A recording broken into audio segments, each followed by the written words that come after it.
At isang mapagpala at magandang gabi po sa ating lahat. Welcome to another live broadcast. It's what? Day 37, going 38 sa Middle East na conflict. At sa mga sumusubaybay po sa gera, ang latest na balita ay of course yung tungkol sa piloto na rescue, Opo. di ba? Oo.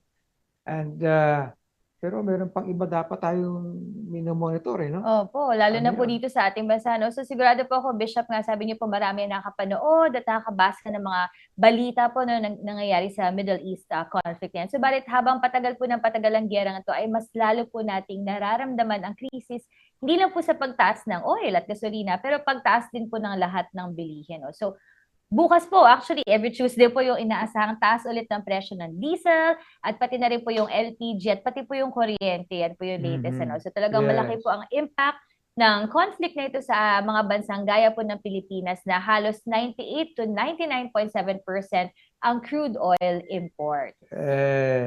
Sabi nga, Reza, antay-antayin mo lang sa isang buwan dahil pagpasok ng billing ng kuryente, iba na. Tama. Oo. Pero ano nga ba dapat ang pagresponde nating mga mamamayan? At lalo na tayong mga mananampalataya, mga biblical Christians, ika nga. Paano kaya natin maikikilos ang tungo sa kaluwalhatian ng ating Panginoon sa kalagitnaan ng ganitong krisis sa ating lipunan?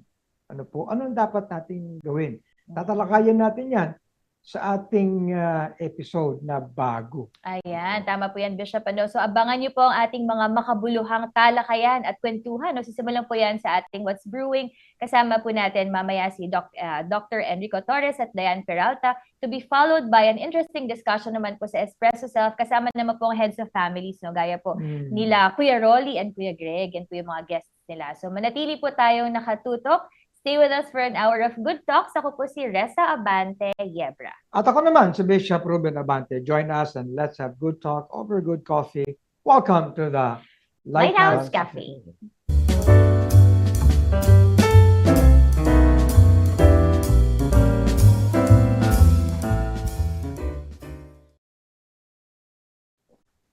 Okay. Ano nga ba ang dapat na pagresponde natin? Hindi lang po bilang mga Pilipino, kundi bilang mga Pilipino nakakilala sa Panginoong Hesus bilang Panginoon at tagapagligtas. At lalo na, syempre, noong linggo, Reza, it was Resurrection Day. Yeah. No, ipinagdiwang ang muling pagbangon ng ating Panginoon mula sa mga patay. Pero tayo kay makakabangon. No. Parang dead mo Lalo na ko tayo. patagal ng patagal po, no? Oo, Itong oo. parang wala nakikitang resolution kaagad. Oo. Lalago pa kaya ang ating Mhm. kalalagyan? Makakaahon kaya tayo? Ano ang dapat natin gawin? Siyempre, kung meron tayong gagawin, nagmumula yan Reza sa ating kaisipan. Right. Di ba? Sa ating kalooban. And so, para pag-usapan natin ito, nang medyo ang ating mga kausap, Reza, ay naintindihan ang kalalagyan ng mga nasa ikangay laylayan. Wow. Ng Di ba? lipunan. Laylayan ng lipunan. Nakaintindi ng ekonomiya ng ating bansa. Opo. Oo, mga taong may kinalaman sa finance. Finance. Oo, Ayan. sa ekonomiya, sa pag-unlad ng kabuhayan ng mga tao, at kung ano ang dapat nating pagkilos. Okay, so, ito hindi naman bago itong mga ito. Siyempre, itong unang-una, si Dr. Enrico Torres. Ay, Dr. Eric, welcome back. Welcome back po. Magandang gabi po sa ating lahat. Oo. Salamat po at muli niyong napaunlakan. Ay, welcome back sa biyahe. Opo. Ikaw ba, Fresh from... kayong pamilya, kayo lumuwas, ano, di ba? Oo. Pero kahit saan ka pumunta, mainit na rin. Mainit na ho. Mainit. Mainit ang iniisip ng mga tao. Tataas ang BP ng lahat. Oo, sa Zoom. Walang iba. Ito yung napakagaling. Katangi-tangi nito. Very able. Diane Peralta, magandang araw Good sa evening, iyo, Diane. Magandang gabi po. Salamat po. Okay, handa ka nang matulog. Ang ganda nga po na very aesthetic. Ang background. Ayan. Very peaceful. Very Yun ang kailangan natin, Dr. Eric. Yung Yes. peace of kaisipan mind. na medyo payapa, di ba? Oo. Iba, alam mo, kahit sa mga ibang programa, kaninang umaga ako ay nasa programang Oras ng Bicolante sa radyo doon sa Bicol, iba talaga, matindi. Sabi, Bishop, mas mahal yung aming diesel kasi Diesel, dyan no? sa inyo sa Maynila. Mhm. Oo. So anyway, matanong ko nga kayo, kung tatagal ang gerang ito, okay? Ano ang inaasahan natin? Para sa iyo, Dr. Eric, bilang isang ekonomista at finance person. Um, well, the longer it takes, it will be to our detriment dahil we were talking behind the scene a while ago Mhm. na this is something that is beyond our control. Mm. It's a fortuitous event. We cannot control. Kahit na siguro maglabas ng mga bagong batas for the meantime, the effect would be mas patagal. Hindi kaagad-agad. Mhm. So the government is trying their very best to come up with mitigating Yes. actions like yung mga tinatawag nating ayuda, Oo. but that is only a knee-jerk Yeah. solution.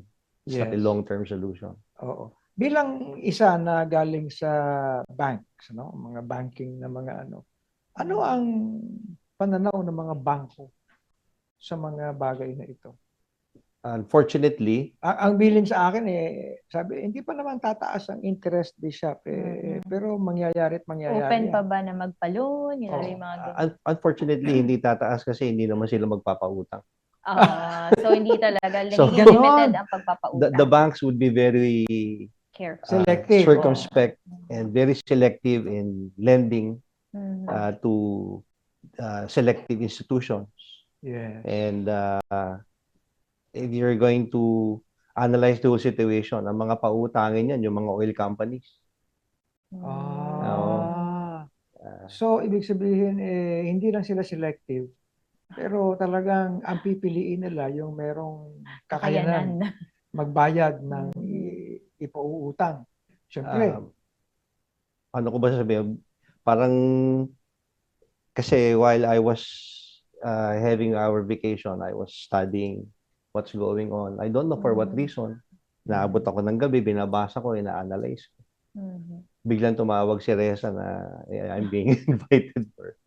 So, parang ang nakikita ko dyan, if the government will not keep on subsidizing whatever they can subsidize, and the private sector will not play their role in sharing the burden, Ayun. mukhang yung nasa laylayan lahat ang sasalo ng hirap na to. Sharing the burden. Oh, okay. Parang ating burden bearers. Dayan, ikaw ay may kinalaman, yung field mo ay may kinalaman sa pagfo-forecast, sa period ng mga sumusunod. Ano ang nakikita mo bilang isang nasa ganyang disiplina sa mga bagay na ito? Opo, I think ito po nararanasan natin ngayon. Importante po talaga siya kasi we're talking about energy security, lalo po sa ating bansa. And with that, lahat po ng industriya ay maapektuhan. Pero iba-iba pong level. Okay. So, unang-una, yung transportation po at saka logistics. So, nakikita po natin ngayon, ng mga nakarang linggo, nagkakaroon po ng transport strikes ang ating mga jeepney drivers. Sa aviation po, may mga eroplano nang nag-cancel ng ruta at ng ilang flights. So, unang-una affected yung mobility. So, lahat po ng nangangailangan ng transportation would be affected. And of course, logistics. Yung pag-transport ng goods, commodities natin, sila po yung unang-una maapektuhan. And then second po, yung importante din po maapektuhan na yung food natin, food security. Dahil sa sector ng agriculture, kinagamit din po talaga ang fuel.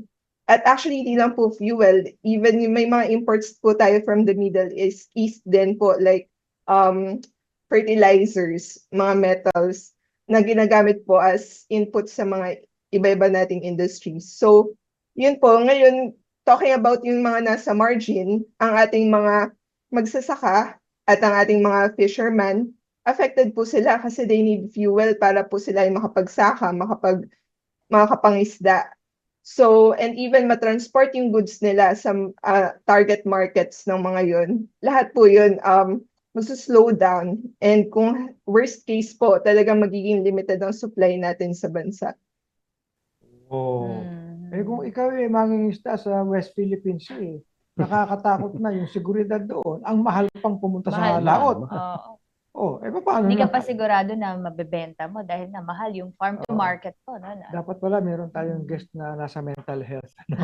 Actually, even po yung healthcare, Bishop, Yes. magiging affected Yes. din yung sector dahil Tama. marami po sa mga gamot and even yung mga diagnostics ay ini-import din po natin. So you're saying in time we can expect na ang lahat ay tataas. Correct. No? Correct. Tama. Mm. Opo. Ako na lang ang hindi.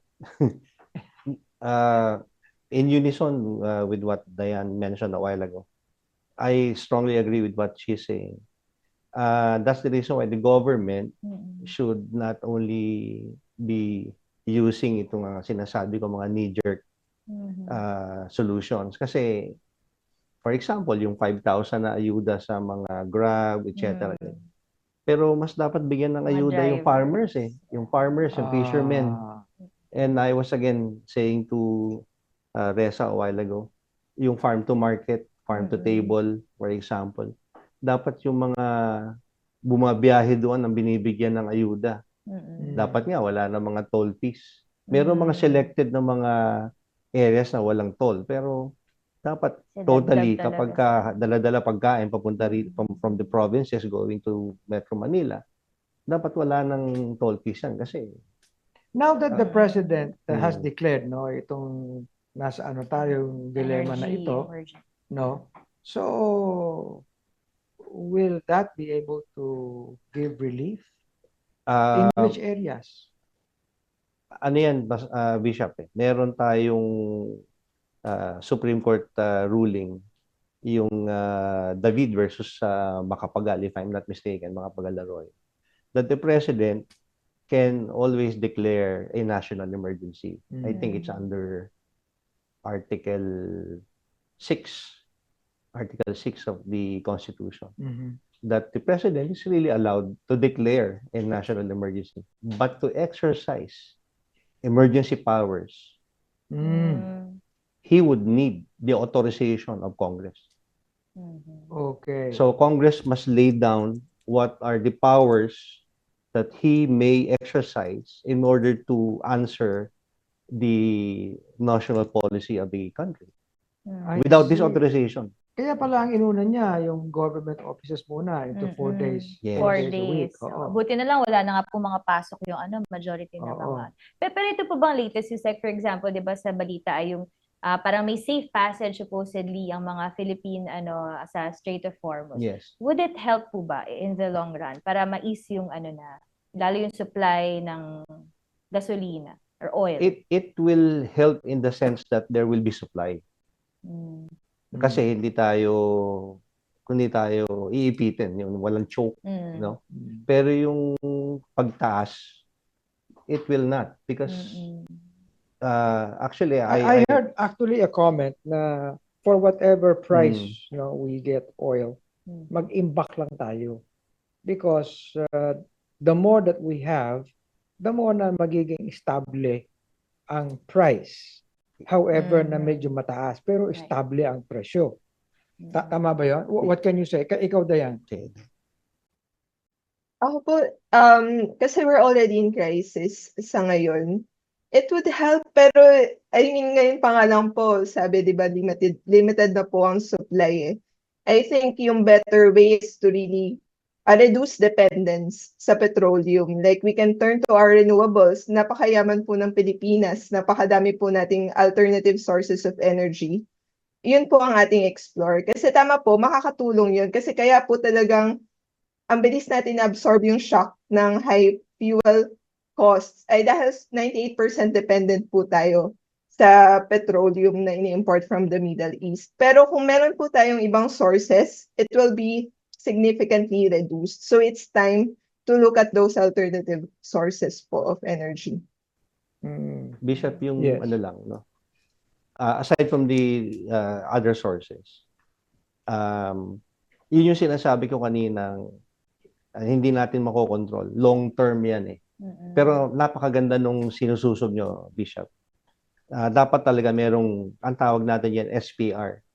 Yung tinatawag na Strategic Petroleum Reserves. Yes. Na meron lahat ng ibang bansa na tayo wala. Wala. Ngayon, if I may, alam ko meron tayong limit sa oras. Pero if we can still remember, I'm not pro Marcos or Marcoses, no? But during the time of President Ferdinand E. Marcos, tatay, meron tayong OPSF na ating tinanggal at nagpasa tayo ng bagong batas na tinatawag nating downstream oil deregulation in 1988 under Republic Act 8479. In that very law, inalaw natin yung pagpasok nitong mga nitong mga imported oils na ito at sinabi din ng batas na hindi pwedeng manipulahin ng government ang presyo. But it's not about manipulation. It's about survival. It's about making sure that the Philippines will survive. Like other countries are doing it, so why can't we? Siguro isa sa mga isususog ko diyan kung after matapos itong problema ito ay talagang i-revisahin natin ang Deregulation Act na yan dahil pwede na ma-hybrid eh. Pwedeng nandun pa rin silang may competition pa rin pero hindi dapat iwanan ng national security as mentioned by Dayan. Dapat may reserve tayo. Like for example, ang Amerika kahit isang taon may reserve eh. Ang Korea, ang India, ang China. So, tayo lang ang walang reserve. Pag sinabing mahirap ang Pilipinas, hindi totoo 'yun. Actually, I did my math, kinumpute natin assuming 45 million barrels ang kailangan natin. Pag yan kinumpute natin, nasa mga 350 billion yan eh. So what is 350 billion compared to 5.7 trillion last year in terms of survival? So ang kailangan lang talaga dyan, yung tinatawag nating determination, national determination of our government. No? Oh, determination and forecast, yan. Oo. Di ba? Dapat long-term plans. Alam mo, ang prinsipyo na natutunan ko sa buhay, huwag ka nang magtataka sa mga darating pang panahon. Yeah. Ang ibig sabihin, raise up your being ready at any time. Mhm. Di ba? Forecasting yun. I mean, projections. What do you say? Opo, tama po yun. Kailangan po meron tayong foresight bilang Pilipino. Actually, yung pinanggagalingan po ni Kuya Eric, yung binabanggit niya, it came from the 1973, if I remember correctly, na nagkaroon din po ng oil crisis. Dahil po sa oil embargo sa Middle East. Nagkaroon na rin po ng ganitong scenario before. And actually, even then, ginusto na ng government na sana magkaroon ng alternative source and other oil reserves. Ngayon po, yung Bataan Nuclear Power Plant, kaya po siya tinayo para po sana doon. Kaso nga po, madaming debates around yung safety and yung risks of opening it. So siguro, nagkaroon naman po noon, siguro hindi lang talaga na-execute. So it's high time ngayon na matuto na po talaga tayo from history at magkaroon po ng mas sustainable na solusyon. Yung sinasabi po ni Kuya Eric na hybrid. Pwede po tayo magkaroon ng sarili nating oil reserves, bumili. At the same time, i-diversify yung sources of energy. Kasi again, yes, madami po tayong iba pang pwedeng pagkunan ng energy. It will go down to the governance, Bishop. Yung determination and yun nga, foresight ng gobyerno, ng mga leaders ng government. Now, may nagtatanong sa akin, Bishop, ano ba ito? Parang mas matindi ba ito kaysa sa pandemic? What do you think? Maari. Maaring this can be worse than the pandemic kasi ang reason nito is hindi natin alam. There will be 3 scenarios. One, susuko ang Iran. Secondly, lalaban ng Iran. Thirdly, matatalo ang Amerika. So, in the 3 scenarios, which we don't know how long it would take, at least si COVID, alam natin na 1-2 taon, may nag-declare na wala na. But at this time, walang makapagsabi kung gaano katagal to. Eh, remember, sa fuel or sa oil, meron tayong tinatawag na rocket and feather phenomenon eh. Kahit naman bumaba yan, hindi naman bababa kagad. Pero pagka tumataas Tataas kagad, hindi nyo ba lahat. napapansin yun? Mm. And I don't know if Dayan would agree with me kasi si Dayan kasi accountant ito CPA ito. I always question yung kanilang pag-compute ng fuel eh. Aha. Kasi they always use ang tawag nila Dayan, replacement Replacement. cost, di ba? Yes. Ang replacement cost kasi kung ano yung actual na price, yun na yung price nila. Kahit meron pa silang binili ng oil na mas mura. Ako naniniwala ako doon sa FIFO.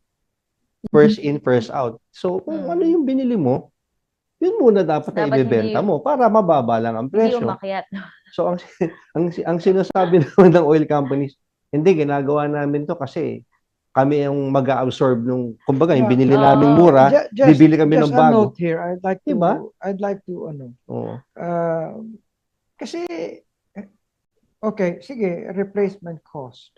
But that actually, yung ganong concept, tinatali tayo sa kung saan tayo gusto magpatali. Correct. So we can never actually be, in fact, independent of these things. Meron tayong, dapat we are a sovereign country, meron tayong dapat independent foreign policy. So, natatali tayo sa mga foreign na mga kung ano-ano dahil sa replacement cost namin ito. Hindi naman tayo naghahanap sa iba. Di ba? So, it's also a question of saan ba dapat talaga yung independent foreign policy natin? Nasa batas din natin yun.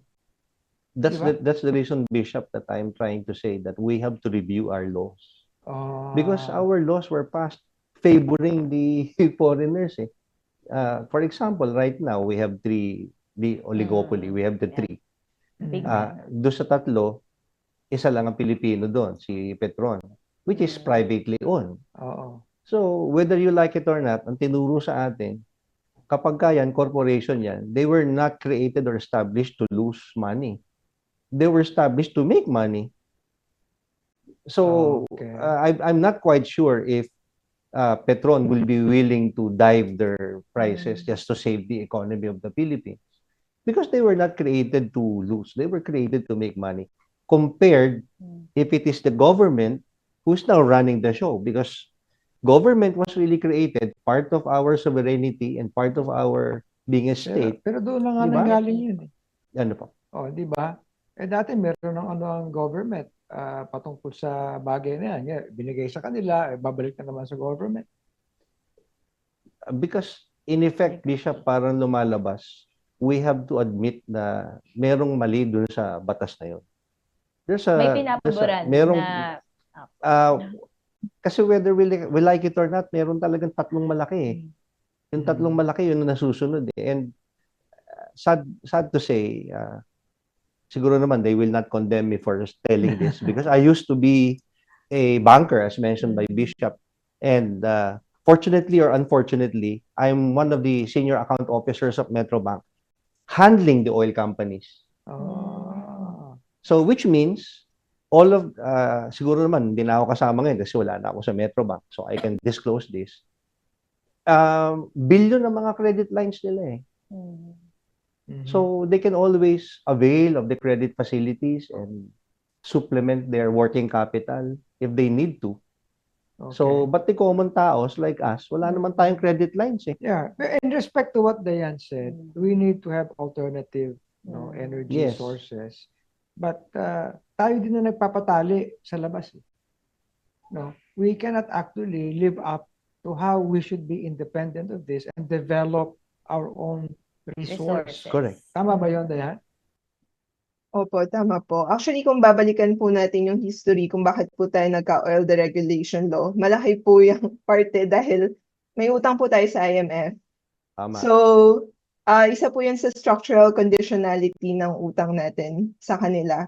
Kasi kapag sinubsidize po ng gobyerno yung presyo ng langis, malaki pong funds yung nakukuha sa government. So, back in that time, 1970s and onwards, we were on a fiscal deficit. So kung fiscal deficit po ang gobyerno, hindi po mababayaran yung utang sa IMF. So isa po yan sa mga kondisyon. Ngayon, ang alam ko po, and correct me if I'm wrong, Doc Eric, alam ko we're already independent of the IMF. Tapos na po yung utang na yun. We're already financially independent. Baka naman nga po, it's high time to revisit the oil deregulation law at lagay na nga po ng pondo para i-cap yung presyo ng langis. Okay. The bottom line is, after discussing all these things, so what do we tell people? Ano ang sasabihin natin?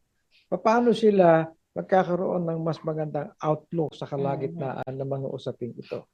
Di ba? So, mananalangin na lang Kasi po parang tayo. short term, parang Oo. If I walang may, ano. first thing, well, I just want to thank Lighthouse Cafe, you, Bishop, and rest for having this talk. Kasi ang una dapat malaman ng mga tao, yung totoo. Yung literacy. Kasi nagugulat sila, tumataas ang presyo, etc. ganyan. Dapat alam nila, actually, I prepared something, pati yung computation, but wala na tayong time. But again, literacy is very, very important so that people would know, oh, dito pala tayo dapat magbawas, dito pala tayo dapat Ayun. di ba? Parang, kasi kung lahat tayo, very dim ang paningin natin, wala nang hope. No? Dahil hindi natin naiintindihan. Pero pag naiintindihan ng tao, di ba? Oo. Mas madali. Yan. Ito yung Ito po ba? sample na pinakita. Okay. Merong upstream, merong midstream, merong downstream. Nandyan Okay. lahat yung cost ng ating mga gasolina. Diyan makikita lahat. Oo. Gusto ko nga sanang tanungin pa tayo sa lahat ng Asian countries, tayo ang may pinakamataas na presyo ng 81. diesel, ng gasolina. High. Di ba? Hindi nga ho natin masagot yung meron nagtanong bakit daw hindi na lang magpadala tayo ng barko sa Singapore at bumili tayo doon. Parang masakit marinig kasi nanggaling sa mga mambabatas na nagsasalita ng gano'n na hindi naintindihan ba nila yung kahit ho tayo magpadala ng barko doon at doon tayo bumili, ang presyo ho doon, hindi yung distance. Ang presyo is merong benchmark. Kumbaga, parang pag bumili ka ng hipon o ng crab or what, yun pa rin ang presyo niya kahit sa bubilin. Hindi dahil binili mo sa ganito, mas mura. Hindi ho ganun ang oil. So, I hope we still follow what Galatians 6:9 would say, let us not be weary in well-doing. Even if all of these things are going on right now, we still have to do what is good in order to glorify our God. Di ba? What can we do? So, ibig sabihin, titigil ba tayo sa mga Oo, kung titigil ba tayo, ititigil natin. At kung magpapatuloy tayo, ipagpapatuloy natin. Di ba? Anyway, thank you so much for being with us, Dayan. Napaka-informative, ano? Oo. Si Dayan. Ayan. Dayan, kung ikaw, no, nandiyan ba si Dayan? Apa, yes po. Dayan ang magsasalita. Ano ang sasabihin natin sa mga nanonood sa atin ngayon? Siyempre, nagtatanong sila. Ang dami niyong pinag-uusapan, puro problema. Paano naman tayo? Oo. Ang ending. Paano Kamusta tayo naman ang makakatulog? mga mamamayan? What do you say, Dayan? Opo. Sa panahon po ito, napaka-importante po na yung stewardship po ng resources sa atin bilang mga Pilipino. Kasi we're navigating a very difficult time na we're working with a limited supply nga po. So talagang kailangan natin pag-isipan saan natin dapat i-allocate yung mga yaman or resources na meron po tayo individually. And of course, as Christians, saan po yung pinaka-magbe-benefit? Hindi po para sa pansarili nating interes, pero kung ano po yung kaya nating itulong sa ating mga kapwa, lalo nga po yung mga nasa laylayan, ay gawin po natin dahil po may biyaya po tayo ng Panginoon. Amen. That's good. That's good. Amen. How about you, Dr. Eric? Sa akin, we can always say that ito yung problema ng gobyerno, ito yung problema ng ating foreign policy, etc. Pero nabanggit nyo na kanina meron tayong panawagan. We have a calling. Lalong-lalo na tayo mga Kristiyano. And our calling will never be altered despite of the many consequences or circumstances beyond our control. Our calling will always be to glorify our Father who is in heaven. And one way of glorifying Him is by not panicking. The more we panic, walang magandang desisyon. Ang sabi nga there's no vision, people perish. So the best way is for us to make our short-term and long-term plans and make sure that these plans are implemented. Lahat tayo may pinagdaraanan. May mga taong hindi marunong magdala ng pinagdaraanan. Yun ang pag-aaral natin. Tama yun. Okay. Well, maraming salamat na yan, Ayan, Dr. maraming Eric. salamat. Maraming salamat. Huwag po kayong aalis, magbabalik ang ating Lighthouse Cafe. Mga usaping mga paksang trending, mga talakayang may kabuluhan, lifestyle at kulturang sariling atin. Buhay Pinoy, pag-usapan natin dito sa Espresso Self.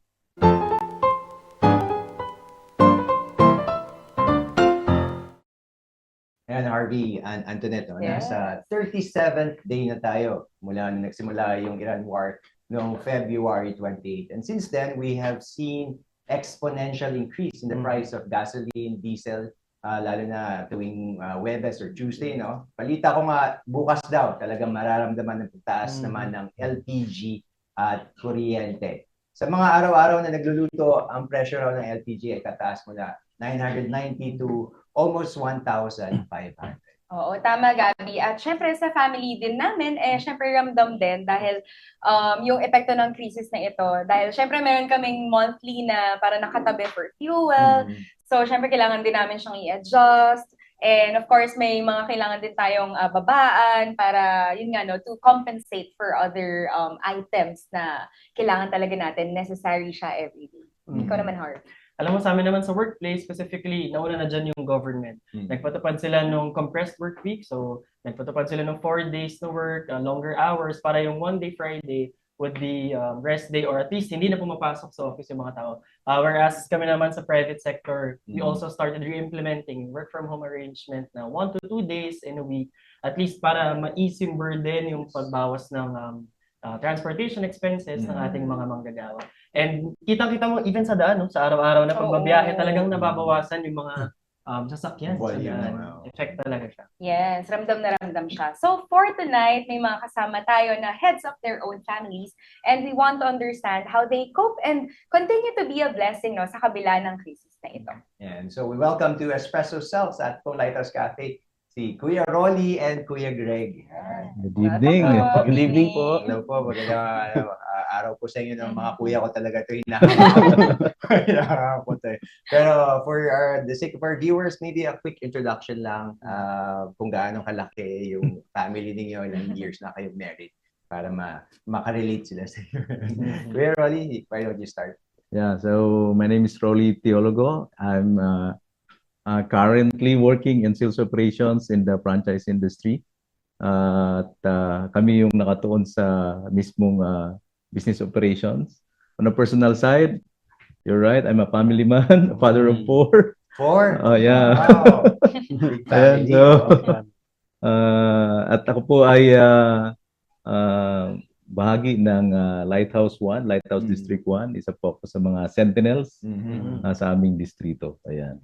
Thank you. Kuya Greg naman. Ako naman po si Greg Ege Jr. At ako po ay isang electrical engineer sa isang electrical consultancy firm here in UP.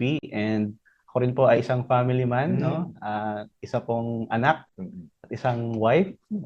And ako rin po ay bahagi po ng Lighthouse 1 District. Ako po isa sa mga sentinels and part po ng music ministry and children's ministry ng ating Lighthouse. Tama-tama, Antoinette, Harvey. This is a family conversation. Kaya lahat pamilyado. Lighted up ko lang yung mood. Go ahead, Harvey. Speaking of family, pero sa inyo po ba, Kuya Greg, Kuya Rolly, paano po ba kayo naapektuhan or ano po ba yung direct effect na itong oil crisis na ito sa inyo? Either sa family, sa workplace, paano po? Kaya sa workplace ko nga nabanggit din ni Harvey kanina. Sa company namin, nagkaroon na rin ng mga developments na kailangan magkaroon ng mga work from home Mm. setup kasi medyo talagang mataas yung price ng oil and ng Yeah. gasoline, and also sa amin, sa family namin, we also have yung increase din sa sa electricity bill na napapansin din namin recently. Medyo tumaas din, kaya somehow adjustments, bawas ng paggamit ng aircon, bawas din sa mga, kumaga may tamang time lang para gamitin siya.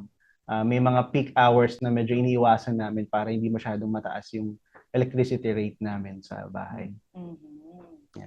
Everybody is aware naman na last month, di ba? Ang mahal nating presidente ay nagdeklara na ng energy emergency. So this is not only a national issue but an international headline. At ngayon nagiging personal na kasi apektado na talaga yung households, yung mga pagpaplano. So hindi na pwedeng bara-bara. Like sa amin sa workplace naman,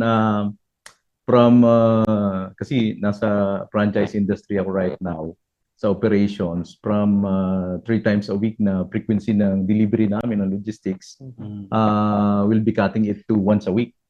So ganun yung naging impact talaga sa industriya. At sa pamilya ganun din. So hindi na pwede yung walang pagpaplano.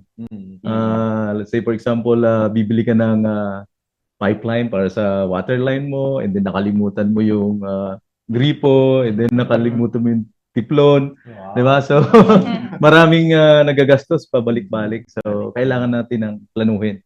So planning is a form of saving actually. Wow.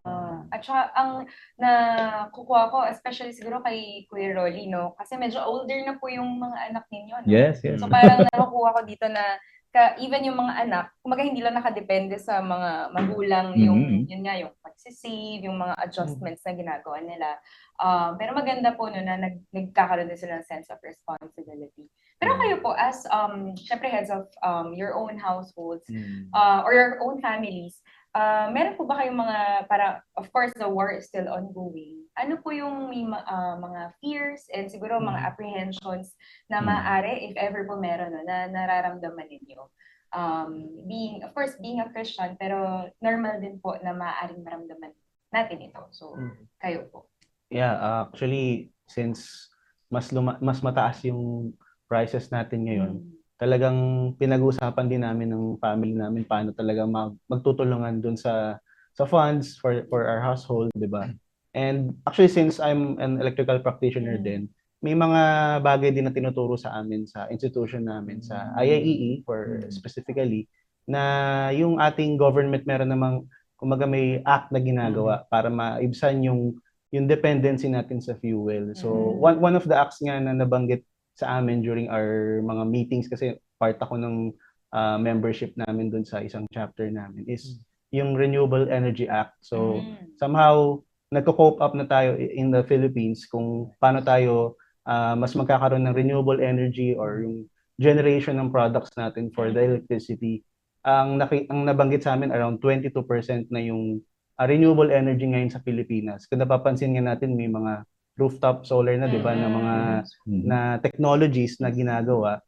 Pero somehow sa targets kasi parang nabanggit sa amin around 2030 dapat at least 35% na yung renewable energy natin. So medyo malayo pa yung gap, yung trend, kasi normally ginagamit natin dito is coal, 'di ba? Yung fuel which is ini-import sa atin. Medyo yun yung naging problema ngayon. Medyo mataas yung consumption natin on those products. Kaya medyo yun yung crisis na nararanasan natin. So, but somehow, no, dun sa naging meeting namin, kumbaga, it's really one of the things na sinasabi sa amin to really advocate, no, i-advocate namin yung ganung mga technologies. And so that makatulong siya sa pag-ibsan nung dependency natin sa fuel, mas magkaroon tayo ng more technologies for renewable energy. So, ayun. Medyo on hindsight, pag napansin ko, parang Filipinos and maybe humans in general, medyo reactive No, like right now yung pagtaas ng diesel and all that, all of a sudden we see panic buying sa mga electric cars and all that. Tapos ito, I think good point about alternative energy, yung mga renewable and all that. So I think there's some education needed But let me just also come back dun sa, as always, napaka-insightful yung part ni Antoinette, no? Very intentional yung paglatag niya about di lang parents yung mag-adjust. You need the help of the entire family for you to navigate through these challenges. No? So, paano naging reception ng mga anak niyo? Alam ko si Brother Greg, medyo bata-bata. Bata pa. Baka, ano pa, okay pa, hindi pa mabilang dami ng toys niya. Si Yes. Brother Rolly naman, 4 kids. May mga teenagers ka na, syempre may mga konting gimmick na yung mga... Dalaga na. Yes. Kasi mga kids ka na rin na, parang pasok na rin sa puberty and all that. So, Yeah. paano nyo, as Christian parents, as Bible-believing parents, paano nyo talagang parang ini-impart sa kanila yung that they also need to do their part? Yeah, so actually yung crisis right now, it raised a concern to us as a family, not only to the mother, not only to the father, but the entire family. So kami pinag-uusapan namin yan as a family. So ano yung sitwasyon natin, kailangan ng kasi ito yung application ng mga natutunan natin sa preaching, the knowledge, the wisdom, the understanding, di ba? So we know that the prices are rising right now. So what do we do? So yun yung katanungan natin even sa mga manonood right now. So alam natin na nagtataasan. Kaya kami sa family, nagkakaroon kami ng conscious effort, no? Like yung simpleng pag-unplug mga appliances kapag hindi ginagamit. Si Mrs. pag namamlansya, dapat maramihan na yan. Just like what you shared doon sa Shoutout kay messenger group natin. Ate Yeah. Gemma. So, mga ganung bagay. So, we really plan our activities, even yung mga outside errands. Di ba? I remember the other week nung may pasok pa, mayroong practice si Rima somewhere in Baisa, Quezon City. So, kailangan namin ihatid kasi hindi siya pamilya sa area. Sabi ko, isabay na natin yung pamamalingki sa Balintawa. So, something like that. So, we need to be very conscious doon sa mga... Kasi sometimes it's mind the leaks. Yung maliliit, it's not really the big gastos. So, sometimes yung maraming maliliit na gastos, it raises a concern to a family. So, it's like, kapag tumutulo yung gripo ng isang patak sa isang segundo, aabot yan ng mga 20 liters isang araw. So, nagiging malaking concern na hindi mo na mamalayan sa mga ganung bagay. Alam mo, napakaganda yung binanggit ni Kuya Rolly.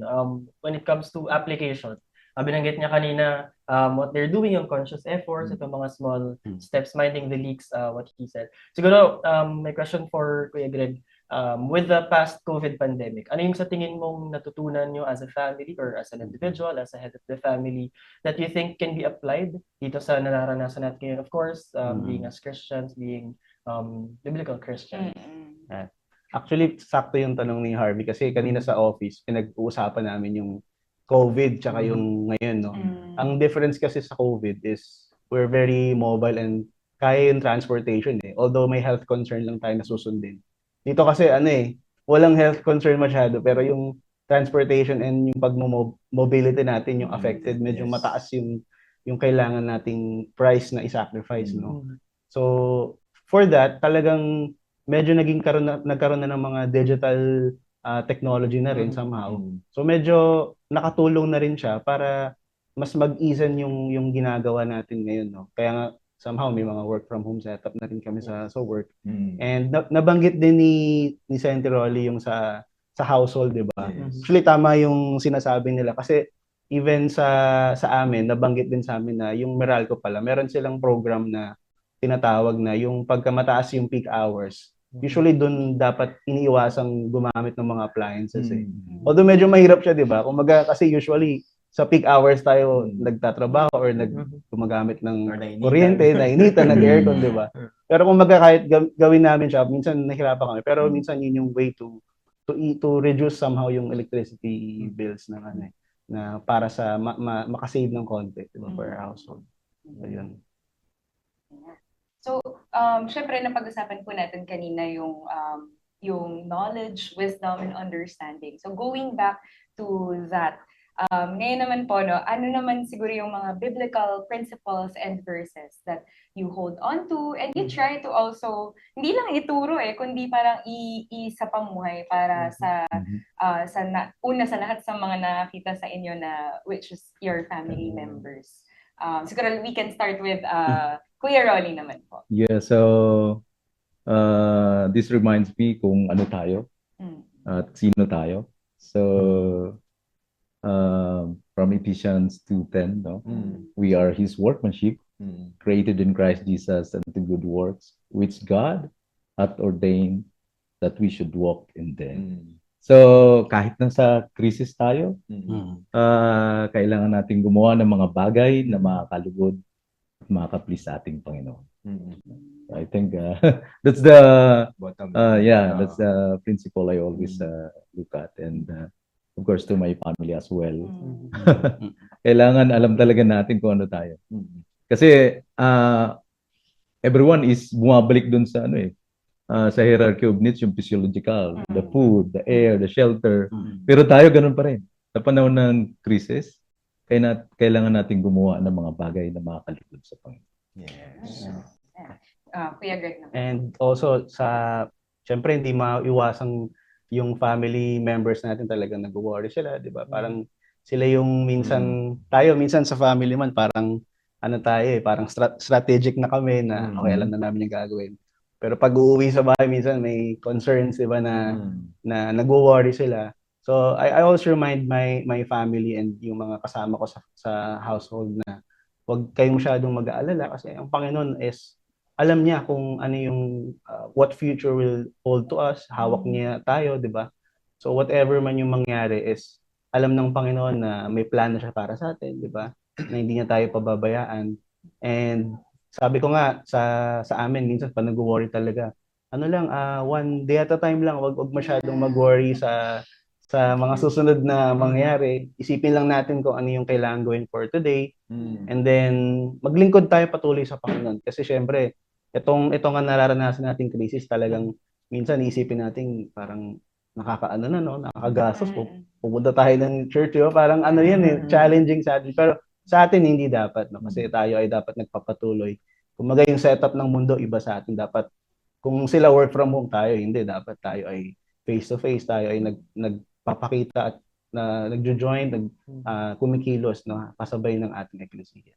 So yun. Yes. It's a blessing to hear yung stability, yung direction, of course, from the Word of God, kung ano dapat natin gawin, and that is to continue to please our Lord. So far, we've been hearing from family men, no? Mga heads ng family, Harvey, no? May anak, and siguro may medyo mas established sa trabaho. Doon naman sa perspective ng mga singles, no? Mga young men, managers, bosses, like I'm sure nakaka-relate ka to some extent. Pero sa'yo specifically, anong mga measures yung ginagawa mo ngayon during this time? Siguro in a way, of course, wala namang isipin gastos na you have your own family. But of course, yung nabanggit kanina nila Kuya Rolly at Kuya Greg, na being intentional, being conscious with your expenses. Kasi syempre, hindi naman forever you have your work. Hindi rin forever na kung ano yung na-experience mo ngayon, you have your resources and all that.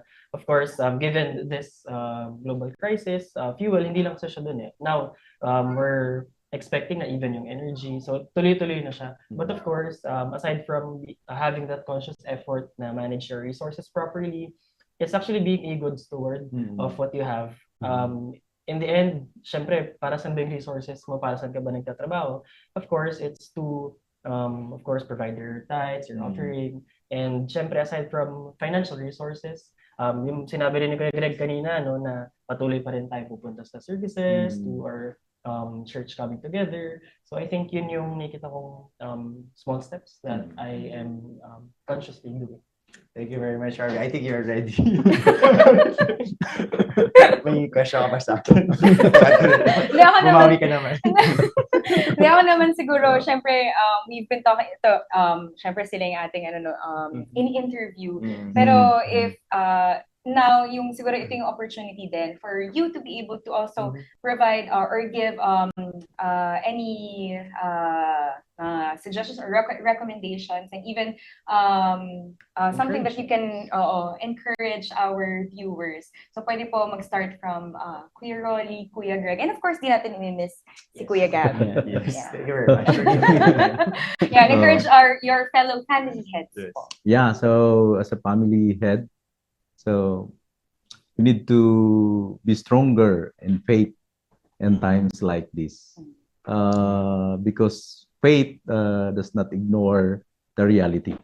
Minsan marinig natin, kasi ano naman sila taga Lighthouse sila, Bible Baptist, kaya parang hindi sila tinatablan ng crisis. So it's not true. So faith give us strength to face the reality. So kaya kailangan nating manatili, magtiwala sa ating Panginoon. Yan. Sa akin naman po, sa ating mga, syempre ako po ay isa sa mga district leaders po no, ng ating church. So, maliban po sa worry po ng ating mga families internally, no, we should always seek and pray for our members. No? Alamin natin kung ano yung status nila, no? Kamustahin po natin sila. I know na marami po tayong ginagawa in our church and we are very equipped no, to a lot of things, but we're really praying na ma-reach out po natin yung mga kapatiran natin no, lalo po sa gantong mga pagkakataon no. These are the times na dapat tayo ay nagre-reach out sa kanila and also to pray for them no. Minsan nagkikita po tayo dito for a whole day no.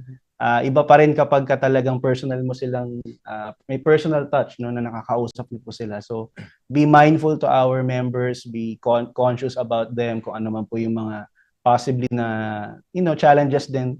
And if may kakayahan po tayo, tulungan din po natin sila no, hindi lang po siguro by prayer, but siguro kung may extra po tayo na pwedeng mailaan sa kanila is we give them and we give those precious time para lang po at least ito ay in application talagang makabigay kagaanan po sa mga nararamdaman din nilang mga kabigatan, especially this crisis po. So just be strong in the Lord and be faithful po sa paglilingkod sa Panginoon upang tayo ay talagang magpatuloy na mag-shine at yung testimony po natin ay kumbaga makita na talagang tayo matatag sa harap ng Panginoon.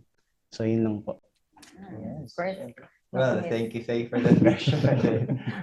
Seriously, doon na trigger lang ako, na-remind lang ako kasi if there's one thing that we've experienced firsthand, yung COVID. During the COVID, everyone was limited. Lahat tayo, wala namang exempted sa COVID, no? But of course, with the guidance of our pastor and the ecclesia or the church working, we were able to minister to others. So I think yun yung susi dun na as we face mga challenges, we just continue to please the Lord, do things that please the Lord, keep His commandments and His will, and everything else will fall into place. Dun if you recall, nanganak yung iba't ibang mga ministries, no?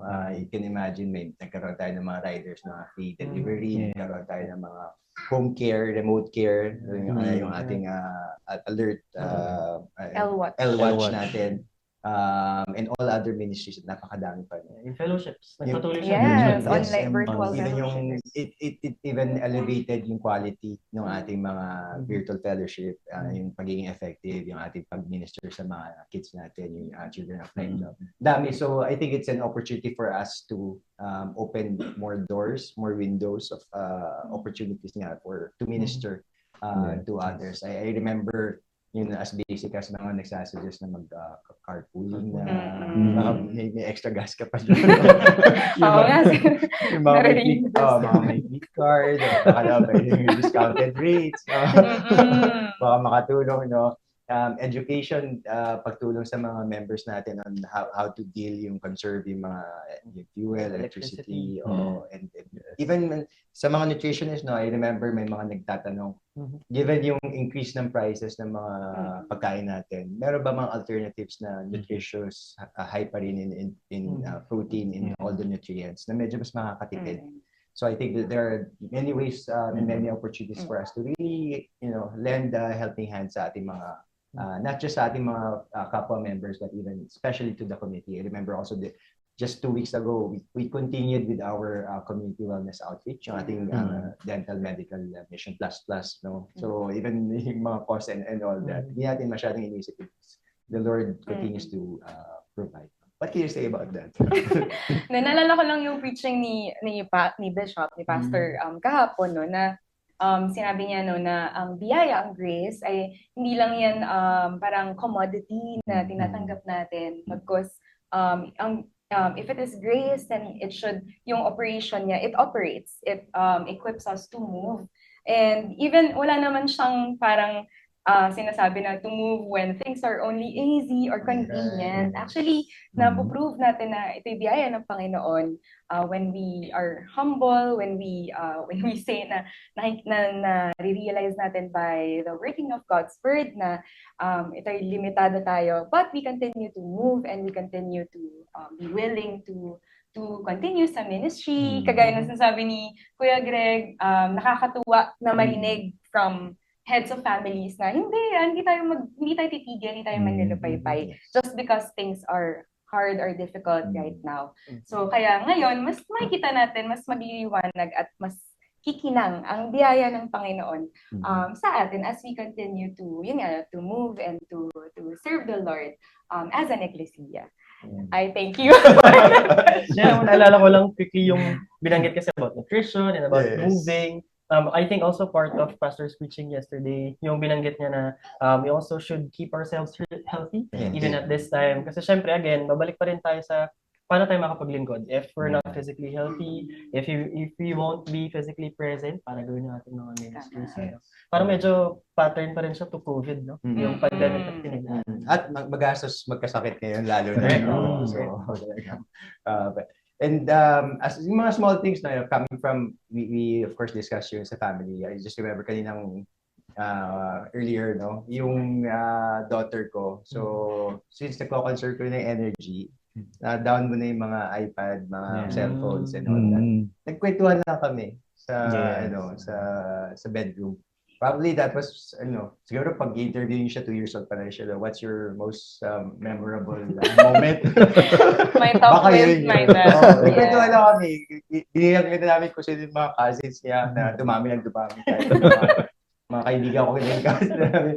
Pero what I'm trying to say is, I think it's an opportunity for us, yung mga potentially things that distract us from being able to be a bigger blessing, a better, more faithful steward. Ito na yung opportunity for us. So, thank you very much, Brother Rolly, Brother Greg, and of course sa ating mga hosts and si Harvey. That's been refreshing and napaka-laking blessing just to hear those testimonies. Any final thoughts, Antoinette and Harvey? Ayan, sa tingin ko, tayo ay magpapatuloy din, no, sa pakikinig ng salita ng Panginoon. And now we can listen to Bishop Ruben in Hebrews.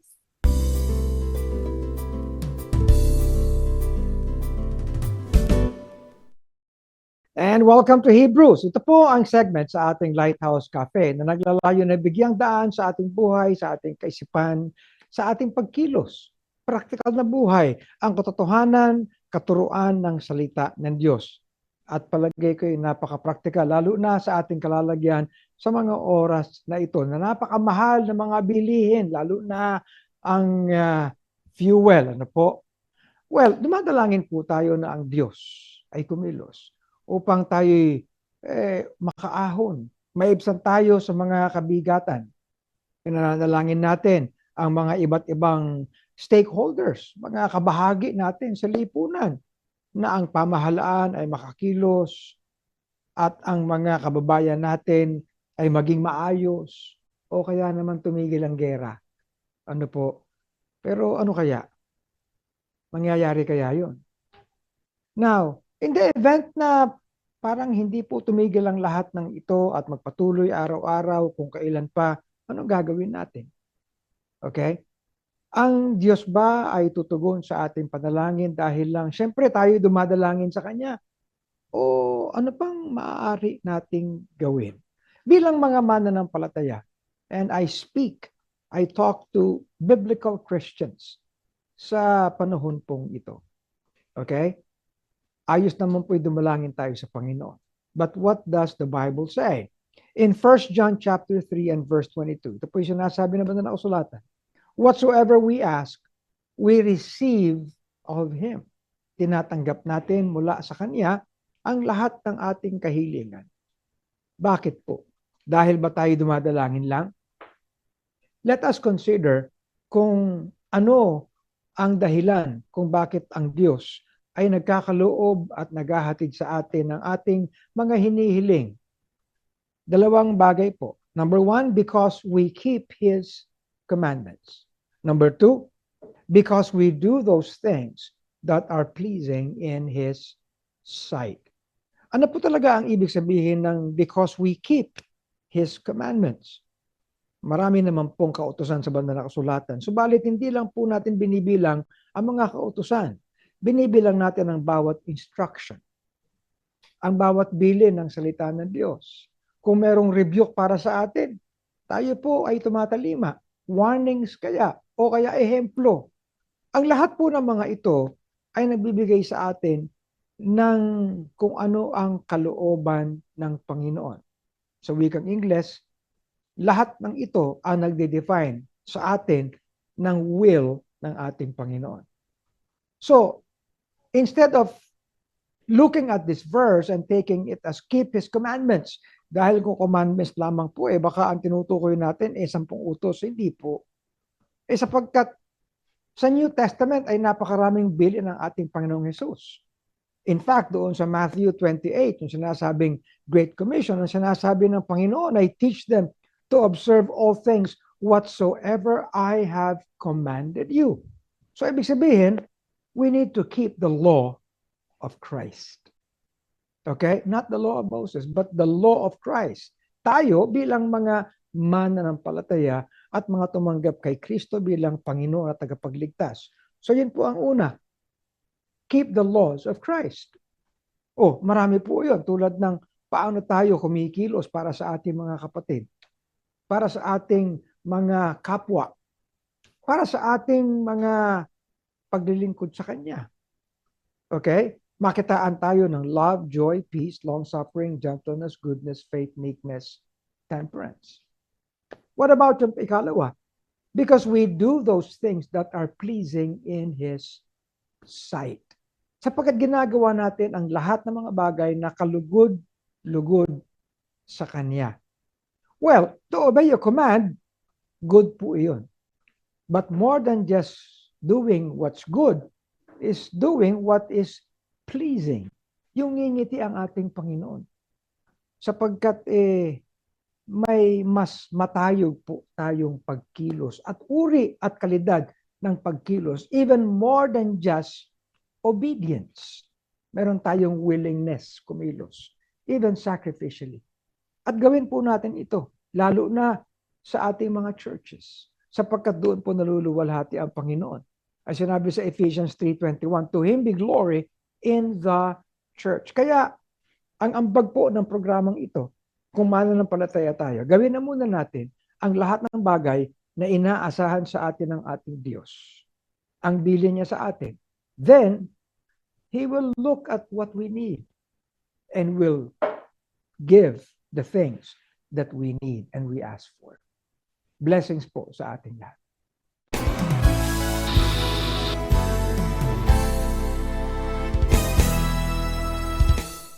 And thank you for joining us today sa ating pong episode ng Lighthouse Cafe. Palagay ko yung naging napaka-practical ng ating mga pinag-usapan. Ano po? At palagi lang kayong sumabaybay sa ating programa ito.